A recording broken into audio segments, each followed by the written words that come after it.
Diane, I want to start with you. You wrote the piece that spurred this conversation, Happy Hour Etiquette. It is a blog.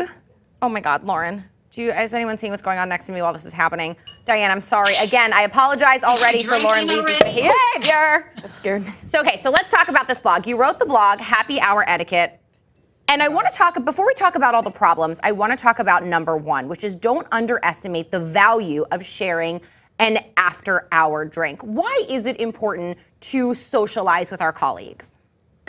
The key word is socialize, because whether you're drinking or not, going out with your team means that you're a team player and you want them to see you in a different light. So that's why it's important. You know, everyone knows that guy or that girl that has that sulk on their face and they never get involved. And most of the time you can't even remember their name. They're in and out and they have no tenure at the office. So you do want to get involved.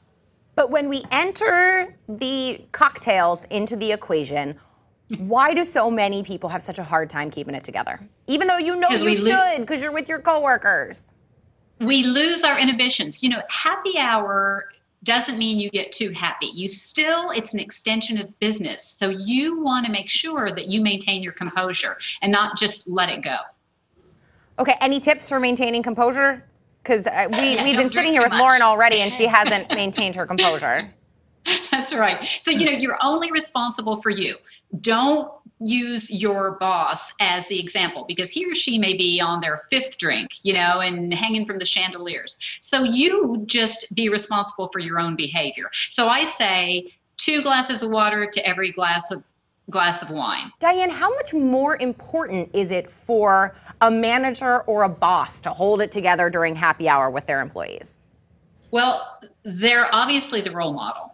So they've got to hold it together. Obviously, this particular person didn't. And I'd be interested to know if not only did they get the next job and the next job, because, you know, it's not just the job that you have that you're losing the job after, because it's harder to get a job if you have that on your resume.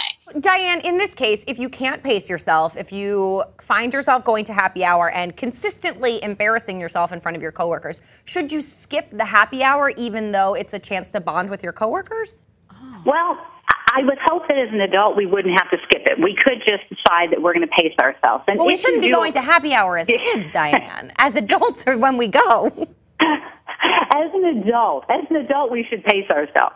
So notice I'm on the cell phone now. You know, if I've had too much to drink, you definitely need to call a cab or go, you know, let someone take you back. But it's about responsibly drinking. And again, you're always responsible for only you. So I would hate to see you skip an opportunity. You know, we're talking about happy hour, but it really is a time to let your best self show.